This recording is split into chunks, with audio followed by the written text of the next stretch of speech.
इसमें मेरी क्लास चलो यार, मैंने यहाँ से लाइव कर दिया, इसमें मेरा क्लास ऑन करो ताकि मैं कमेंट्स देखूँ।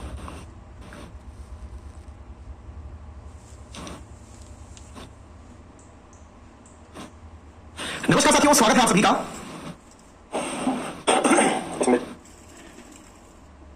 स्वागत है आप सभी का अपनी पाठशाला पर। मैं हूं अंकित अवस्थी, आप हैं मेरे साथ में आज के इस सेशन में चर्चा करने के लिए। सेशन क्या है? सेशन है आप लोगों के साथ में साउथ अमेरिका की यात्रा कराने का। उम्मीद है आप सभी साथियों ने आज से पहले जो भी हमने जानकारी आपको दी है वो जानकारियों से आप पूरी तरह अवगत होंगे और अवगत जानकारियों को ही आज आगे बढ़ाने की बारी है। बढ़ते हैं आगे। आज की जानकारी को लेकर मेरे साथ में उपस्थित हो चुके हैं नवीन, रोहित, ललित, आनंद, आरती, निशांत, धीरज, अभिषेक, मयंक, गणेश, पुष्कर, शिवम, प्रशांत, ऋषि। सभी साथियों को वेरी गुड इवनिंग। सत्यम तिवारी, बताइए बेटा क्या था? हाँ जी, बालक कह रहा है डाउट था। हमने कहा डाउट अगर है तो पहले डाउट ही बता दीजिए, कोई दिक्कत नहीं है। कन्हैया लाल कह रहे हैं सर 10 मिनट से लेट आते हैं। सर जी आप 8:30 पर कर दीजिए समय प्लीज। बेटा 9 बजे का ही टाइमिंग है, पहले से ही 9 बजे का टाइमिंग मैंने इसमें कर रखा है और अनाउंस भी 9 बजे का ही कर रखा है ना। 5-7 मिनट की टेक्निकलिटी क्योंकि सेशन लाइव होता है, कई बार उसके अंदर कुछ ग्लिचेस आती हैं, अदरवाइज हमारी पेड क्लासेस कभी लेट नहीं हुई है ना। तो मतलब यहाँ पर बोलने का स्कोप आपके पास नहीं है, जबरन ना बोले, है ना। और 8:30 सेशन कर भी दे, बिल्कुल सही है, आपकी फरमाइश वो भी पूरी कर सकते हैं। पर आपको पता है कि ऑलरेडी हमारी एक क्लास और चल रही होती है, उसके बाद में यहाँ आते समय है ना एक नेचुरल टाइमिंग जो है वो ड्यूरेशन का लगता है, तो उसे मतलब आप समझ सकते हैं कि वो लगना ही है ना। क्योंकि अपन के इंस्पायर पर क्लास करके यहाँ आते हैं तो थोड़ा बहुत पानी पीकर, थोड़ा बहुत नाश्ता पानी करके फिर क्लास में आना होता है ना बेटा। समर्पित है आपके लिए, लेकिन इतना नहीं कि पूरी जान दे दे भैया, थोड़ा हमको भी थोड़ा समय हमारा सांस लेने का दे दो, है ना। पीकर थोड़ा बहुत नाश्ता पानी करके फिर क्लास में आना होता है ना बेटा। समर्पित है आपके लिए, लेकिन इतना नहीं कि पूरी जान दे दे भैया, थोड़ा हमको भी थोड़ा समय हमारा सांस लेने का दे दो, है ना। चलिए हाँ, रवि कुमार पटेल, मजा आ रहा है सर आपकी क्लास में, मेरे साथ दादाजी भी देखते हैं सीआईडी सीरियल की तरह। अरे क्या बात है, दादाजी को प्रणाम प्रेषित करिए भैया हमारी तरफ से। सहारा डेजर्ट कोल्ड है अब मतलब क्या लगता है आपको दिन की? बेटा कोई भी लोकेशन यदि इक्वेटर से और ट्रॉपिक ऑफ कैंसर के बीच में है तो कोल्ड कैसे हो सकती है? ट्रॉपिक ऑफ कैप्रिकॉर्न से ऊपर ही ठंडा एरिया होता है ना, वो सॉरी टेम्परेट रीजन जो होता है ना, ट्रॉपिक ऑफ कैंसर से ऊपर और नीचे की तरफ ट्रॉपिक ऑफ कैप्रिकॉर्न से ऊपर का जो क्षेत्र है वही ठंडा होता है, ठीक है।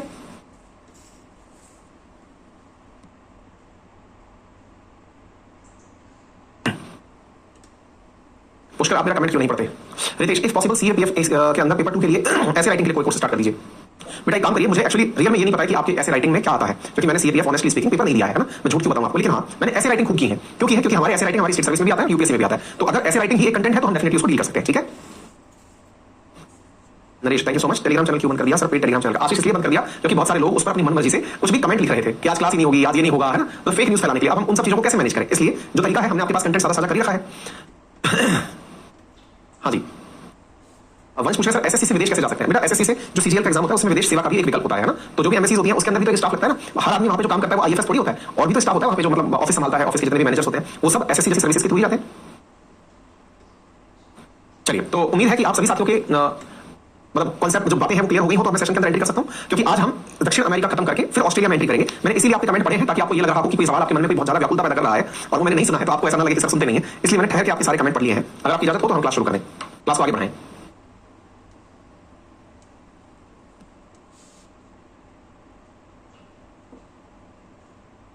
ठीक है,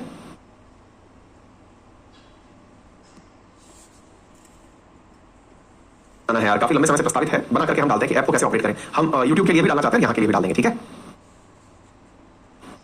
नरेंद्र लिख रहे हैं कि सर आप नाम गलत प्रोनाउंस कर देते हैं हमारा, ऐसा हम कई बार कर देते हैं। हम कई बार वो व्लादिमीर को भी व्लादिमीर बोल देते हैं, फिर हम बच्चे करेक्ट कराते हैं सर आप ऐसा नाम क्यों बोल दिए।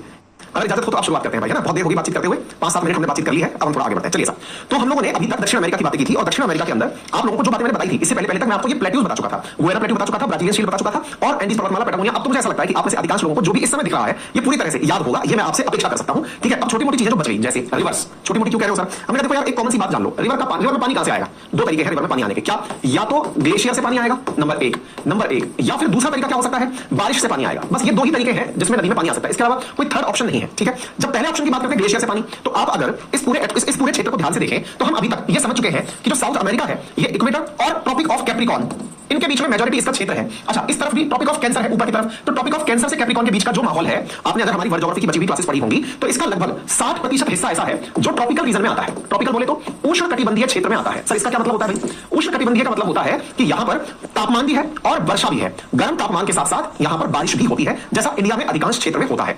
इसके बाद में ट्रॉपिक ऑफ कैप्रिकॉर्न से लेकर के अंटार्कटिक के बीच का जो क्षेत्र है ये टेम्परेट रीजन का है। टेम्परेट रीजन का मतलब क्या हुआ? शीतोष्ण। जैसे यहां पर आपने उष्णकटिबंधीय देखा था, यहां पर शीतोष्ण क्षेत्र है। शीतोष्ण बोले तो ठंडा क्षेत्र है, ठंडा है इसका मतलब यहां पर बर्फबारी हो सकती है।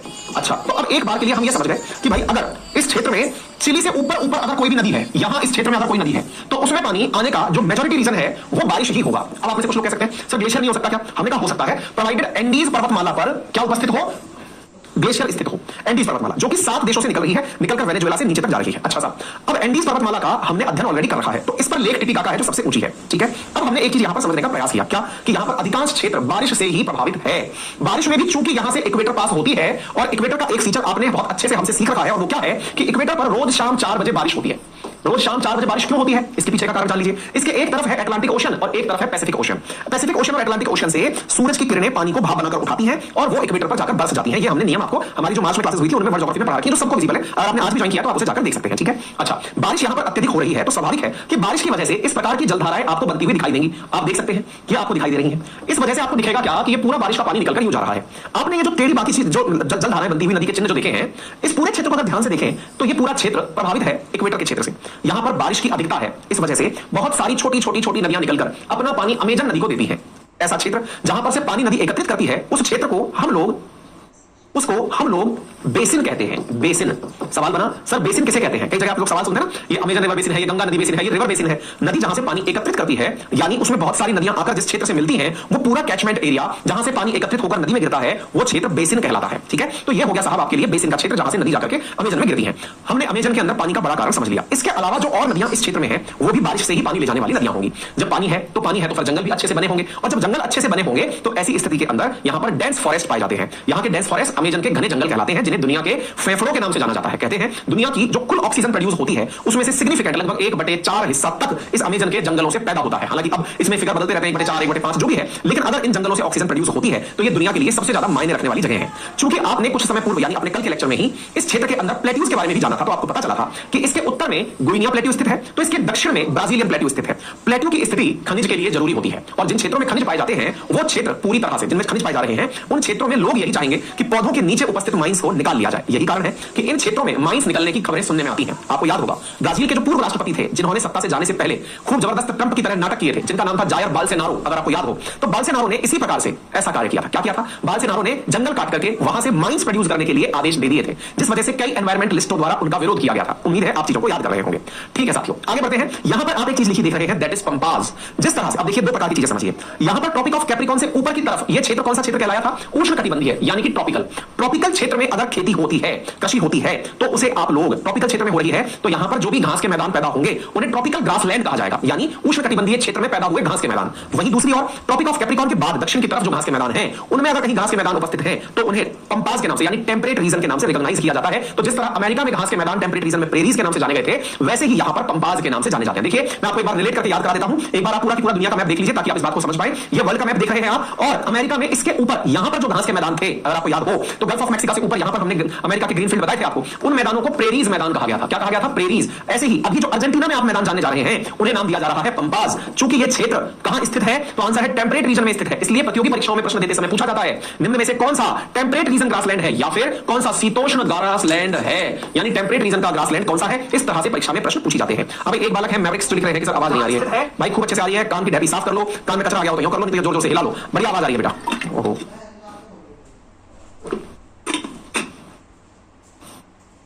सर जी आज प्रीवियस पेपर निकाला था, पूरे क्वेश्चन सॉल्व हो गए। पीसी यादव, धन्यवाद भैया, धन्यवाद। एक बार पूछा खनिज क्या होता है, जो खान से निकाला जाए। खान क्या होती है? माइंस की अंग्रेजी होती है। वाह वीर जवानों, गर्व है हिंदुस्तान को आप पर। लक्ष्मी सैनी, आज मेरे बुक पढ़ी थी तो मुझे सब याद हो गया। आपने हमें मजे मजे में कंसेप्ट के साथ याद भी करवा दिया, बहुत बहुत धन्यवाद। शीतोष्ण को हिंदी में इंग्लिश में क्या कहते हैं? टेम्परेट। बोल रहा हूं भाई, ध्यान से देख लोगे तो कोई ब्लर नहीं जाएगा। शीतोष्ण को टेम्परेट बोल रहा हूं ना बार बार, टेम्परेट। नीचे की तरफ ट्रॉपिकल, ट्रॉपिकल ट्रॉपिकल बोले तो उष्णकटिबंधीय। दोनों प्रकार की भाषा बोल रहा हूं भाई, बंधीय, ठीक है। नीचे पानी ले आओ, ये ले जाओ चल।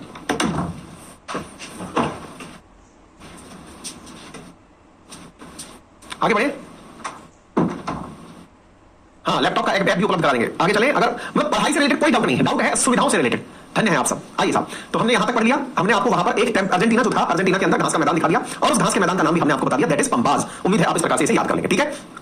तो देखिए यहां पर जो प्लेन्स हैं उनमें पश्चिमी तटवर्ती मैदान विश्व के सबसे लंबे तटवर्ती मैदान है। मृदा में नाइट्रेट्स फास्फेट की मात्रा अधिक पाई जाती है। तांबे के प्रचुर भंडार चिली के अंदर, नाइट्रेट वाले भंडार मैंने गुआना पक्षी के कारण आपको बता दिए थे, उम्मीद आपको याद होगा। ये सारी बातें मैं बता चुका हूं। अटाकामा मरुस्थल विश्व का शुष्कतम, ड्राइएस्ट, अटाकामा और पैटागोनिया, ठीक है ना। मुख्यतः पेरू और चिली में स्थित है। विश्व का सबसे शुष्कतम स्थान अरिका यहां पर स्थित है। कहां पर? अटाकामा, यहां पर। ये बिल्कुल इस क्षेत्र के अंदर अटाकामा, और इस तरफ पैटागोनिया। अभी हम पढ़ाएंगे तब बता देंगे। शीतोष्ण के अंदर ये मैंने आपको पंपास घास के मैदान भी बता दिए हैं, उम्मीद है आप लोग इसको पढ़ समझ पाएंगे, ठीक है साहब। तो अटाकामा हो गया और पैटागोनिया हो गया, ये मैं आपको अटाकामा, पैटागोनिया। अटाकामा पेरू और चिली में स्थित गर्म मैदान और पैटागोनिया चिली और अर्जेंटीना में स्थित ठंडा। ये देखिए, ये रहा अटाकामा और ये रहा पैटागोनिया। इसको याद रखने का आधार तरीका क्या है? आटा कम पैट गॉन। आटा कम, अटाकामा को याद कैसे रखें? आटा कम, उससे हुआ क्या? पेट गया, पेट गॉन।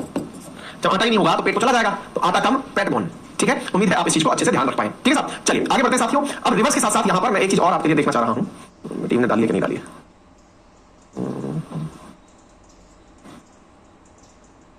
क्योंकि यहां पर ना घास के मैदान और पाए जाते हैं जिनको सेलवास घास के मैदान कहते हैं। अब वो कहीं दिखाए हैं या नहीं, मैं वो देखने की कोशिश कर रहा था।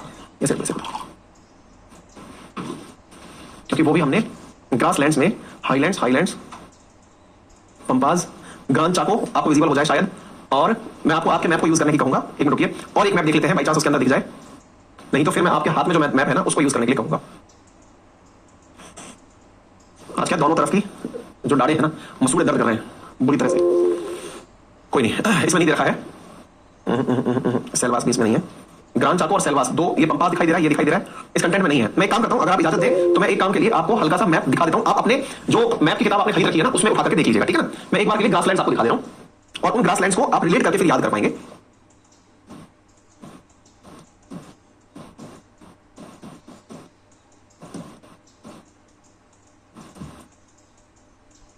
क्या होता है परीक्षाओं के अंदर केवल जो लोग याद करके जाते हैं ना वो केवल पंपास को याद करके जाते हैं कि पंपास, लेकिन पंपास जो है वो टेम्परेट प्रकार का है, बस ये रहा। अब आप इसको याद कर लीजिए साहब, यदि ये खुल जाए तो मैं open image in new tab, ये देखिए open image in new tab, ये रहा। हाँ जी, एक बार के लिए आप सबसे गुजारिश है कि एक बार इस फोटो को अच्छे से देख लें। आपको यदि मैं नहीं मिली तो मैं डाउनलोड करूंगा, आप अपने मोबाइल में देख सकते हैं, ठीक है ना। हाँ जी, देखो बेटा, यहाँ पर 4 प्रकार के आपको ग्रासलैंड देखने हैं। कौन कौन से ग्रासलैंड देखने हैं? हमारा पेन चलता है कि नहीं यहाँ पे? हाँ चलता है। देखो बेटा, कौन कौन से हैं? तो देखो, आप में से अधिकांश लोगों ने पेम्पास को तो यहाँ पहचान लिया, ये तो सबको दिखाई दे रहा है अर्जेंटीना के अंदर, ठीक है। लेकिन अर्जेंटीना तो इटसेल्फ किस क्षेत्र में था?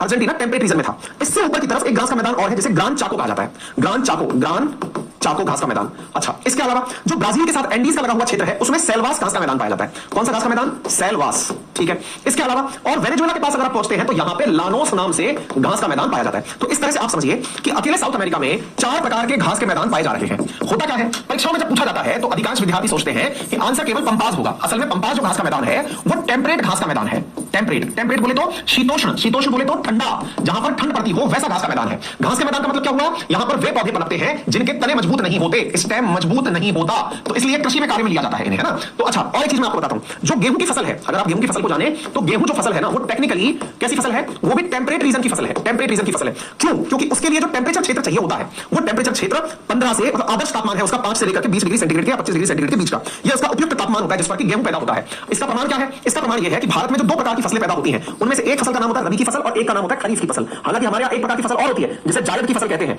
रबी की जो फसल होती है ना ये ठंड में पैदा होती है, और ठंड की जो फसल होती है ना ये जिन क्षेत्रों में पैदा होती है, अगर आप उन राज्यों को फोकस करें तो उनमें आप सबसे बड़ा क्षेत्र जिसका पहचानते हैं वो है राजस्थान। भारत के अंदर पंजाब और हरियाणा ये गेहूं के कटोरे हैं, मतलब इंडिया के अंदर ये गेहूं के कटोरे। अगर इंडिया का मैप आप उठाकर देखें तो इंडिया के मैप को अगर आप ध्यान से देखें तो इंडिया के मैप में जहां पर आप लोग जो है वो देखते हैं टॉपिक ऑफ कैंसर को गुजरता हुआ देखते हैं, उससे ऊपर वाले क्षेत्र के अंदर यानी टेम्परेट रीजन के अंदर जहां पर तापमान कम होता है वहां पर ही इंडिया में गेहूं की खेती पाई जाती है। ठंड वाले क्षेत्र की फसल है कौन सी? गेहूं की फसल। अच्छा, पंपास के अलावा अन्य जो 3 घास के मैदान है, दूसरे नंबर पर कौन सा है? तो ऊपर से ही आप याद कर सकते हैं, दैट इज लानोस। तो लानोस घास का मैदान, दूसरे तीसरे नंबर पर सेलवास घास का मैदान, सेलवास, और चौथे नंबर पर जो ग्रांड चाको करके घास का मैदान है। ये सब की सब घास के मैदान तो हैं, लेकिन इन घास के मैदानों में गेहूं नहीं होता, इन घास के मैदानों में गेहूं की पैदावार नहीं होती। तो इस प्रकार से आप इस फोटो को याद रख सकते हैं। तो परीक्षाओं में अगर पूछा जाए क्या टेम्परेट ग्रासलैंड कौन से हैं, आप आंसर बता देंगे पंपास। आपसे ये पूछा जाए पंपास कहां पाया जाता है, आंसर दे देंगे दक्षिण अमेरिका। लेकिन अगर क्वेश्चन को इसलिए केयरफुली पढ़िएगा, उष्णकटिबंधीय देकर पूछा गया है तो आपको लानोस, सेलवास और ग्रांड चाको तीनों नाम करके आने होंगे, ये ध्यान रखना होगा। ठीक है, ठीक है, क्लियर हो गया? अच्छा साहब, बढ़े आगे। तो मैंने इसीलिए आप सबसे गुजारिश की थी कि आप इसको अपने उसमें वो कर लीजिएगा, तस्वीर को याद कर लीजिएगा। तो हो गया मेरा काम, ये खत्म हो गया। तो मैंने आपको बता दिया अटाकामा, पैटागोनिया, ये हो गया। अब एक बार के लिए रिवर्स और याद कर लेते हैं, है ना। कौन कौन सी रिवर है? प्रमुख रिवर के अंदर 5 बड़ी रिवर दिखाई गई हैं इसमें। तो एक आपके सामने मैप, अच्छा तस्वीरों से आप बढ़िया तरीके से, अब चूंकि सारे कंट्री याद कर चुके हैं तो मैं एक बार के लिए कंट्री दोबारा से रिवाइज करा देता हूं। यहां पर आपको पहला कंट्री जो याद है वो कौन सा है? यहां पर इसका नाम था फ्रेंच गुएना। यहां से कोई रिवर दिख रही है क्या? कोई नहीं दिख रही। इसके बगल में ये कौन सा देश था? सूरीनाम। इसके बगल में ये कौन सा देश था? गुएना। इसके बगल में ये कौन सा देश था? वेनेजुएला। वेनेजुएला के अंदर एक रिवर दिख रही है जिसका नाम है ओरिनाको रिवर। कौन सी रिवर? ओरिनाको रिवर, याद कर लीजिएगा। वेनेजुएला में कौन सी रिवर जा रही है? ओरिनाको। ओरिनाको रिवर वेनेजुएला और कोलंबिया इन दोनों के बीच सीमा बना रही है, क्योंकि इस देश का नाम क्या है? कोलंबिया। ये सारे देश याद करने के फायदे हैं अगर आप इन्हें याद कर रहे हो, ठीक है ना। विद्यार्थी पूछा था नेक्स्ट कॉन्टिनेंट कौन सा होगा जिसे हम याद करके आए? बेटा आपको याद करके आना है। इसके बाद में याद नहीं पढ़ना, ये मैं अभी शुरू करा दूंगा, दैट इज ऑस्ट्रेलिया, अभी शुरू कराएंगे अपना जी, ठीक है ना। अच्छा, इसके बाद में यहां पर कौन सा एरिया आ गया, दैट इज इक्वाडोर। इक्वाडोर के अंदर कोई भी नदी आपको नहीं दिखाई दे रही। अब यहां से वेनेजुएला से होकर के देखो, आपको याद होगा यो होकर के एक पर्वतमाला जा रही है, दैट इज एंडीज पर्वतमाला। एंडीज पर्वतमाला से देखो बहुत सारी रिवर ट्रिब्यूटरीज निकल रही है। देखो दो चीजें याद कर लेना, एक होती है शब्द जिसका नाम होता है ट्रिब्यूटरी, ट्रिब्यूटरी, एक शब्द होता है जिसका नाम होता है डिस्ट्रीब्यूटरी, डिस्ट्रीब्यूटरी। अच्छा, इन दोनों का अर्थ समझ लो भाई। ट्रिब्यूटरी को भी सहायक नदी कहते हैं, इसे भी हालांकि सहायक नदी बोलते हैं, लेकिन इसकी हिंदी होती है वितरिका, वितरिका। अब इन दोनों का अर्थ क्या है थोड़ा समझ लीजिए। रिवर बेसिन में जो नदियां पाई जाती है वो ट्रिब्यूटरी कहलाती है। उदाहरण के लिए मान लो एक नदी ये है, इस नदी में बहुत सारी नदियां आकर मिल रही हैं, ये नदी आई, ये नदी आई, ये नदी आई, इस प्रकार से नदियां आकर मिल रही हैं और फाइनली पानी जाकर के किसी समुद्र में गिर रहा है। तो ये तो मुख्य नदी थी। मुख्य नदी के अंदर जो नदियां आकर मिलती हैं उन्हें हम सहायक नदियां कहते हैं। सहायक नदियों की सहायक इंग्लिश में ट्रिब्यूटरी होती है। अच्छा, इसके साथ साथ कौन से हाथ वाली नदियां हैं, तो कहते हैं नदी जिस तरफ से पानी में गिर रही हो उस तरफ आप भी मुंह करके खड़े हो जाइए। माना ये इस तरफ से नदी पानी में जाकर गिर रही है,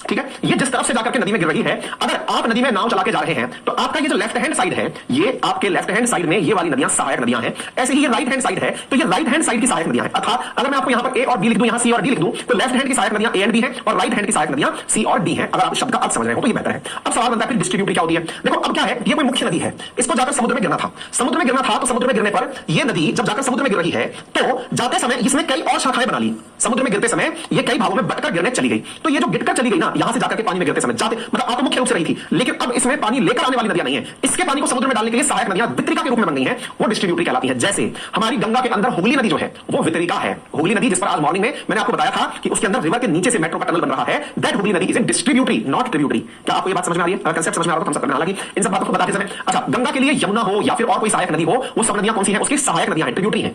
समझ में आ गया? क्लियर? निशान पे पूछा फिर बेसिन और डेल्टा में क्या अंतर है, तो जहां से डिस्ट्रीब्यूटरी आकर मिलती हैं वो क्षेत्र तो कहलाता है, ये जो क्षेत्र है जहां से आकर ये मिलती हैं वो क्षेत्र तो कहलाता है बेसिन, क्योंकि जहां से ये सब पानी लेकर आ रही हैं वो तो हो गया बेसिन। और इसके बाद में जहां जाकर ये नीचे गिरती हैं और जब पानी में मिल रही होती हैं तो पानी में मिलते समय दो प्रकार की आकृतियां बनाती हैं, या तो बहुत सारी शाखाओं में बटकर पानी गिराएंगी, बहुत सारी शाखाओं में बटकर पानी गिराती है तो उसे तो डेल्टा कहा जाता है, और अगर एक ही बार में जाकर पानी समुद्र में गिर जाता है तो उसे एस्चुरी कहा जाता है। ये दोनों टर्मिनोलॉजी है, डेल्टा, एस्चुरी, बेसिन, ये सब बातें हमने आपको सिखाई है। क्या भाई कुछ समझ में आ रहा है कि वैसे मैं बोलते जा रहा हूं, हम सब कर देना, कुछ कंसेप्ट क्लियर हो रहे हो, कुछ डाउट्स क्लियर हो रहे हो तो बता देना।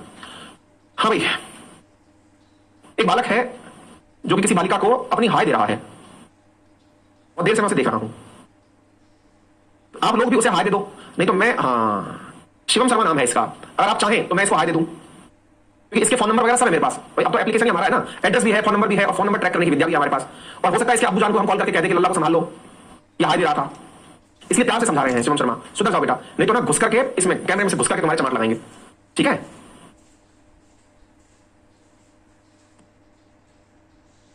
समझ जाओ, क्योंकि अब हम तुम्हारा सब कुछ जानते हैं, इवन बैंक अकाउंट डिटेल तक जानते हैं, पैसा दियो ना तुम हमको, अकाउंट डिटेल तक पता है हमें, हमें ये तक पता है तुम कौन सी गली मोहल्ले में रहते हो।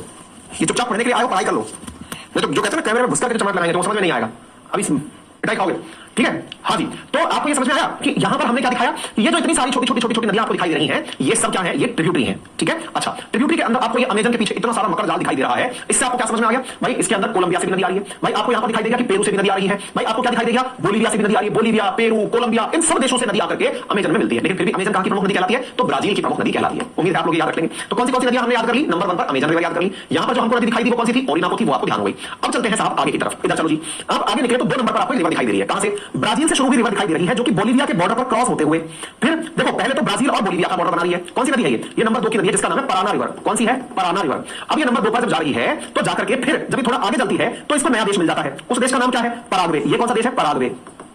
तो एक तरफ तो बोलीविया, एक तरफ पराग्वे, तो बोलीविया और ब्राजील के बीच में बॉर्डर बनाती है, फिर आगे चल के पराग्वे कहलाती है, पराग्वे रिवर के रूप में ये पराग्वे से होकर बहती है, यही रिवर है जो आ रही है पराना होकर के, अब ये यहां मिल गई, फिर उरुग्वे के अंदर आकर के, अब इधर देखो यहां से आकर के फिर यहां पर एक नदी और इसके पास आ रही है, ठीक है ना? तो एक प्रकार से बोलीविया और पराग्वे इन दोनों के कॉमन पॉइंट में पराना रिवर बनती है, पराना रिवर जो है यहां से निकल करके और फाइनली जाकर के एक गल्फ में गिर जाती है, ठीक है? ऐसे ही एक नदी जो कि उरुग्वे के अंदर से क्रॉस हो रही है उसका नाम उरुग्वे रिवर है। कुल मिलाकर अगर आप देखें, अच्छा इनमें से एक नदी और बची जिसका नाम है साओ फ्रांसिस्को, जो कि ब्राजील के अंदर ही बहने वाली नदी है, बाकी हर नदी किसी ना किसी अन्य देश से सीमा संबंध रखती है। तो अगर देखा जाए तो इन सभी नदियों के अंदर जो साओ फ्रांसिस्को नामक नदी है वो ब्राजील की अपनी पूरी नदी है। इसके अलावा जो नदियां हैं पराना, पराग्वे, उरुग्वे, ये सब नदियां आपस में एक दूसरे देश के अंदर से होते हुए बह रही हैं। आराम किस बात का हो गया, आराम इस बात का हो गया कि अमेजन नदी को तो हम सब जानते हैं, अमेजन तो ऐसी नदी है जिसको बचपन से याद करते आ रहे हैं। पराग्वे और उरुग्वे नाम से देशों के नाम है, तो पराग्वे हो या उरुग्वे ये तो कंट्री के नाम है, तो नाम ही जब रिवर के नाम पर पड़े हैं तो इसमें भी ज्यादा रॉकेट साइंस नहीं हुआ।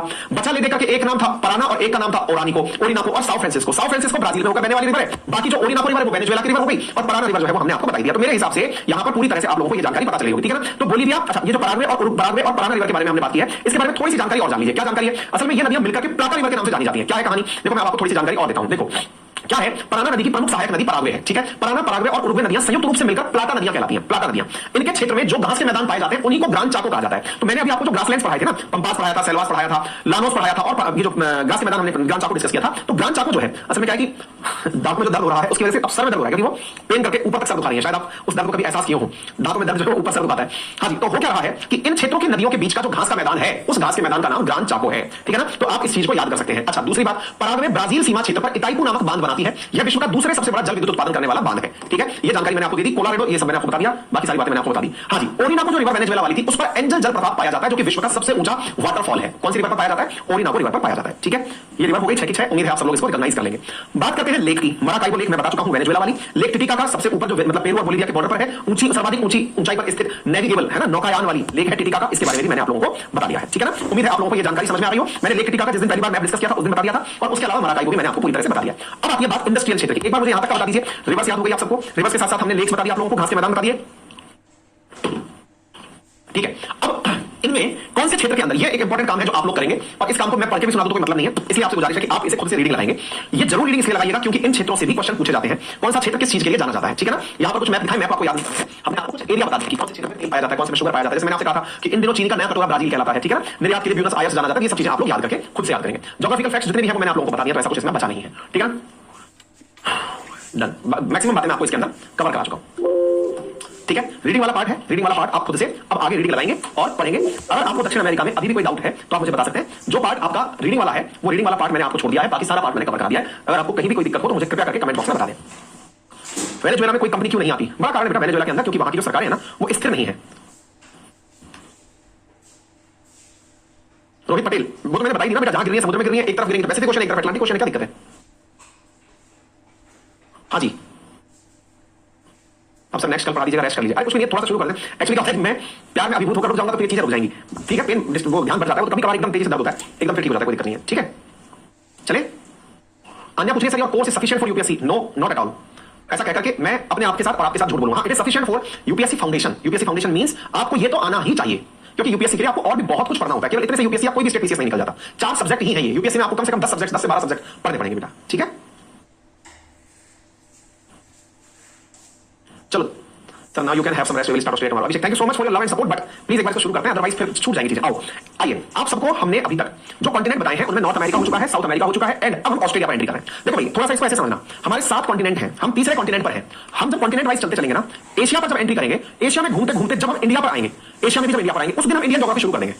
आई बात समझ में? यानी कि मैपिंग के अंदर एंट्री करते करते जब कॉन्टिनेंट सारे निपटाते हुए आएंगे, तब जब हम इंडिया पर एंट्री करेंगे, इंडिया की ज्योग्राफी करते करते हम खटाक से इंडियन ज्योग्राफी में एंट्री कर जाएंगे।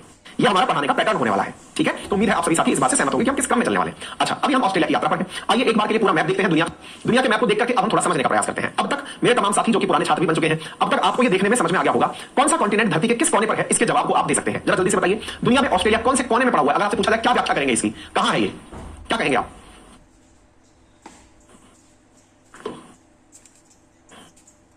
एक बार पूछा सर आपने यूपीएससी क्लियर कर रखा है ना, ये बता दो। दीक्षा है शायद ये, नहीं अवनी, नहीं बेटा मैंने यूपीएससी नहीं, मैंने आईएएस राजस्थान प्रशासनिक सेवाएं परीक्षा 2 बार पास की हुई है ना। यूपीएससी का प्रीलिम्स क्वालीफाई किया हुआ है। मेंस के समय पर राजस्थान स्टेट पीसीएस का हमारा एग्जाम था, तो सोचा कि स्टेट पीसीएस में आसानी से सिलेक्शन हो जाएगा, बस वही गलती थी, आखिरी प्रयास था जिस समय हम तैयारी में उतरे थे। उससे पहले बढ़िया नौकरी चल रही थी। कभी सुनाएंगे ये किससे कहानी, हालांकि मैंने कहीं ना कहीं शायद किसी वीडियो में ये बातें बताई जरूर होंगी। साउथ ईस्ट में है ना, तो आप लोग ये तो पहचानना सीख लें। जो लोग नहीं पहचाने उन्हें फिर से बता दूं, धरती को 4 भागों में बांटा हुआ है। कैसे? देखिए, ये रहा, अरे कहां गया, ये रहा, अरे कहां गया, ये रहा इक्वेटर। इक्वेटर धरती को 2 बराबर भागों में बांट दिया। ऊपर की तरफ नॉर्थ, इसको कहते हैं नदर्न हेमिस्फीयर, इसको कहते हैं सदर्न हेमिस्फीयर, सदर्न हेमिस्फीयर, ठीक है। इसी प्रकार से इन दोनों के बीच में भी एक लाइन खींची हुई है। इसको क्या कहा हुआ है? 0 डिग्री, जिसको आप किस नाम से जानते हैं? ग्रीनविच मीन टाइम के नाम से। ग्रीनविच मीन टाइम के हिसाब से भी अगर धरती को बांटा जाए तो धरती को, इस पूरे पोर्शन को क्या कहा जाता है? ईस्टर्न हेमिस्फीयर, और इस हिस्से को क्या कहा जाता है? Western hemisphere. तो देखो, इधर की तरफ नॉर्थ, नीचे की तरफ साउथ, इधर की तरफ ईस्ट, इधर की तरफ वेस्ट। तो कुल मिलाकर ऑस्ट्रेलिया जहां पड़ा वो कहां पड़ा? साउथ ईस्ट में जाकर पड़ा। ये रहा ऑस्ट्रेलिया। ऑस्ट्रेलिया की कहानी बड़ी औसम है। औसम क्यों है साहब? असल में इसकी कहानी इसलिए औसम है क्योंकि ऑस्ट्रेलिया का विकास अपने आप में एक बड़ी कहानी है। कैसे? आइए मैं आपको वो बताता हूं। जितेंद्र लिख रहे हैं, रूट कैनाल करवा कर आया हूं सर, बहुत भयानक दर्द होता है, अब आप आराम कीजिए। बेटा मुझे वही डर लग रहा है कि अगर कुछ कराना पड़ेगा तो कई दिन का क्लास का ब्रेक लग जाएगा, इसलिए पहले जब तक चल जा रहा है करा लो, अदरवाइज फिर दिक्कत हो जाएगी, ठीक है। अच्छा, तो अब ध्यान से सुनो, ये वाला जो क्षेत्र है दैट इज ऑस्ट्रेलिया, जो कि अर्थ के साउथ ईस्ट कॉर्नर में स्थित है। इसकी कहानी बड़ी रोचक है। क्या कहानी है साहब? कहानी भी बताते हैं आपको, कहानी सुनिए साहब आप। देखो भाई, क्या था कि यहां पर आपको दिखाई दे रहे हैं इंग्लैंड वाले, इनको देखने के लिए भी हमें जूम की सहायता लेनी पड़ेगी। अब आपको शायद दिखाई दे जाए, है ना। इंग्लैंड, यूके जिसे आप कहते हैं, ठीक है। अच्छा, अब साथियों क्या है, ये वाला जो यूके आपको दिखाई दे रहा है ना, इसका दुनिया पर पहले आर पार राज हुआ करता था। कहां से कहां तक?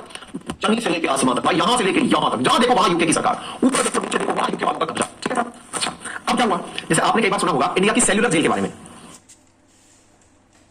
जितेंद्र कुमार भाटिया, अंशुल यादव सर, मैं उत्तर प्रदेश पुलिस से, आप बहुत अच्छी क्लास में समझ, धन्यवाद भैया, धन्यवाद। पुलिस वाले पढ़ने और पढ़ाने में लगे हुए हैं, सही चल रहा है। आ जाइए, इधर आइए। तो यहां पर आप क्या देख रहे हैं, एक बार के लिए समझने का प्रयास करें। ये जो आपके सामने स्थिति हमने बनाई है, इसको थोड़ा समझें। दुनिया में सब जगह राज था इनका। आपने अगर इंडिया की सेल्यूलर जेल के बारे में सुना हो तो इधर देखो भाई, इंडिया और इंडिया के पास में यहां पर ये आपको दिखाई दे रहे हैं छोटे छोटे से आइलैंड। ये छोटे छोटे से जो आइलैंड है यहां पर, अंडमान एंड निकोबार, इस पर अंग्रेजों ने बना रखी थी जेल। कौन सी जेल? सेल्यूलर जेल, ठीक है साहब। जहां पर आपने वीर सावरकर जी के किस्से सुने, जहां के लेकर के देश की राजनीति बहुत गरमाई रहती है कि सावरकर जी ने जहां से निकलने के लिए माफी मांगी थी, वो वाली जेल सेल्यूलर जेल, क्योंकि ये समुद्र के बीचों बीच स्थित थी। अच्छा, बीचों बीच स्थिति का मतलब क्या है? चारों तरफ पानी, बीच में आइलैंड पर जेल बनाई हुई थी। पहले जो खूंखार या जिनसे दुनिया को चिंता हो, जिनसे टेंशन हो, उन्हें ऐसी जगह डाला जाता था कि ये यहां से भागेगा तो पानी में डूब के मरेगा। ऐसी जगह पर ले जाकर आइसोलेट स्थान पर रखा जाता था। किनको? अपराधियों को, जो ब्रिटिश हुकूमत को लगते थे कि हाँ भाई ये अपराधी हैं। अच्छा, अब आपको क्या लगेगा कि क्या अपराधी केवल किसी कुछ ही देश के हो सकते हैं? काला पानी इसी को कहते थे, बिल्कुल सही कह रहे हैं आप। अंग्रेजों के पास में, अब अंग्रेज जहां रहते थे वहां अंग्रेजों के पास में भी कुछ ऐसे लोग होंगे जो अंग्रेजों की नजर में अपराधी होंगे। भाई ऐसे समझिए, अंग्रेजों की नजर में भी तो कुछ खुद के लोग अपराधी होंगे। अंग्रेज डिस्क्रिमिनेशन करते थे, गोरे काले का, खुद का और जिन पर राज कर रहे हैं उनका। तो अंग्रेजों को जेल में ना डालना पड़े, इस वजह से अंग्रेजों ने क्या किया, अपने समाज के कुछ समाज कंटक, जिनको कि समाज से बाहर रखना था या दूर रखना था, उन्हें उठाकर यहां से निकालकर जहाज में बिठाकर यह कहा कि तुमको एक बड़ा आइलैंड देते हैं। कहां देते हैं? एक बड़ा आइलैंड देते हैं। कहां देंगे साहब? बोले तुम लोग तो यहां जहां रहते हो ये तो कुछ है ही नहीं, ये तो इत्तुस आइलैंड है। अब तुमको समाज स्वीकार नहीं कर रहा, परेशान मत हो, बैठो जहाज में, तुम्हें लेकर चलते हैं बड़े से आइलैंड पर। ये बैरन आइलैंड था उस समय। इस पर जो लोग रहते थे वो ऑस्ट्रेलिया के अपनी जनजातियां रहा करती थी। ऑस्ट्रेलिया की अपनी जनजातियां ऑस्ट्रेलिया में रहा करती थी। ऑस्ट्रेलियन जो आज आपको गोरे चिट्टे लोग दिखाई देते हैं, असल में ये रियल ऑस्ट्रेलियन नहीं है।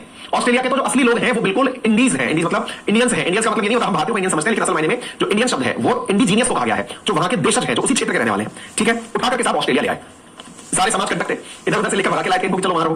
भाई साहब जो अपराधी थे उनको ये नहीं बताया गया था कि तुमको देश निकाला दे दिया गया है, उन्हें कहा चलो घुमाने लेके चलते हैं, ले आए। ये पूरी जगह, इस क्षेत्र का लगभग 80% हिस्सा डेजर्ट है इस क्षेत्र का। देखो मैं आपको ना एक बहुत बड़ी बात बताता हूं, मैं एक चीज से बहुत जबरदस्त इंप्रेस्ड हूं अंग्रेजों के, और वो क्या, इन लोगों को ना अपनी मातृभूमि से कोई ज्यादा लगाव नहीं है।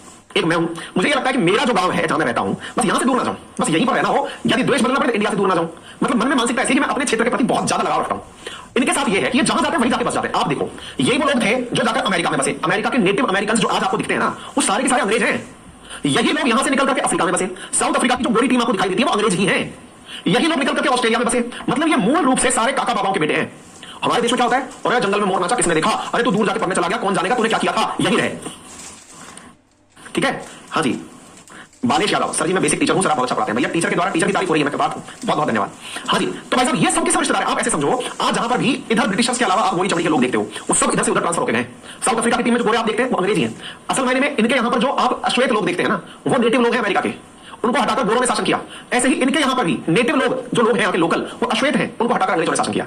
अंग्रेज आए, भाई साहब मरुस्थल था इस क्षेत्र का लगभग 80% हिस्सा, पर उन्हें क्या लगा, हमें तो नया देश मिल गया। और भाई साहब जब नया देश मिल गया तो इस जगह पर इन्होंने गजब तरीके से अपना कब्जा जमा लिया। आज कोई दुनिया के लोग ऑस्ट्रेलिया घूमने जाना चाहते हैं, उसके पीछे का बड़ा वजह क्या है, ऑस्ट्रेलिया बिल्कुल अंग्रेजों जैसा लगता है, जैसा कि आप यूरोप देखते हैं वैसे ऑस्ट्रेलिया दिखता है। आज कुछ लोग कहते हैं कि एक गठबंधन बना है जिसका नाम है ऑकुस। अरे इसमें है कुछ नहीं, लेना देना असल में सब यूके का ही है। ऑस्ट्रेलिया और यूएस असल में यूके के ही तो परिवार के लोग हैं, समझते हैं ना, सबमरीन की डील हुई है इनकी, कुछ याद आ रहा है। दूसरी चीज भी समझ लो आप, और उसके बारे में भी आप लोग यहीं से समझ कर आते हैं। एक और चीज आपको पता होती है, ऑस्ट्रेलिया और इसके बगल में एक देश और है जिसका नाम है न्यूजीलैंड। ये दोनों ही देश कॉमनवेल्थ रियलम देश हैं। कौन से देश है? Commonwealth realm. रियलम का मतलब क्या हुआ, ये आज भी ब्रिटेन के राजा को ही अपना सर्वोच्च प्रधान मानते हैं। इससे ज्यादा प्रमाण और क्या दें, यहां से समझिए, ये आज भी ब्रिटेन के राजा को ही अपना सर्वोच्च मानते हैं। ब्रिटेन की महारानी इनकी महारानी, ब्रिटेन के महाराजा इनके महाराजा, इससे ज्यादा और क्या प्रमाण दें आपको बताइए। ये आज भी राष्ट्रपति नहीं रखते। जिन देशों में राष्ट्रपति होता है वे राष्ट्र रिपब्लिक कहलाते हैं। ठीक है, इनके यहां पर राजा है इसलिए ये लोग मोनार्क कहलाते हैं। चूंकि ये संविधान भी चलाते हैं इसलिए इनका नाम कॉन्स्टिट्यूशनल मोनार्क होता है, संवैधानिक राजशाही, जिनके पास इंडिया रिपब्लिक ऑफ इंडिया है, क्योंकि राष्ट्रपति बैठता है हमारे यहां पे। क्लियर? कारण इनकी अभी भी स्वामी भक्ति जो है वो अंग्रेजों के प्रति ही है। यही कारण है कि जब हम ऑस्ट्रेलिया के अंदर एंट्री करेंगे ना, तो आपको जिन क्षेत्रों के नाम बताएंगे उनमें से किसी का नाम महारानी के नाम पर, क्वींसलैंड, कहीं वेल्स के नाम पर, इनके पास भी वेल्स है, बिल्कुल अंग्रेजों के जैसे कॉपी पेस्ट यहां पर है। बड़ा मजा आएगा आपको इनके बारे में जानने पर। फिलहाल के लिए उम्मीद है कि आज की सेशन को हम यही विराम देते हैं। उम्मीद है आप सभी को आज का सेशन पसंद आया होगा, और अगर सेशन पसंद आया है तो गूगल प्ले स्टोर पर जहां हमारा एप्लीकेशन है वहां पर जाकर के हमें रिव्यू दे सकते हैं, स्टार रेटिंग दे सकते हैं। आपके रिव्यू से हमें बड़ी ताकत मिलती है, हम दुनिया को दिखा पाते हैं कि आपका प्यार हमें कितना मिल रहा है। क्योंकि अंदर जो हमें कमेंट बॉक्स में प्यार मिल रहा है, जब बाहर पब्लिक में दिखाई पड़ता है तो फिर लोगों को लगता है कि वाकई में किसी ने ऑनलाइन पढ़ाने के नाम पर लोगों को बेवकूफ नहीं बनाया। ठीक है।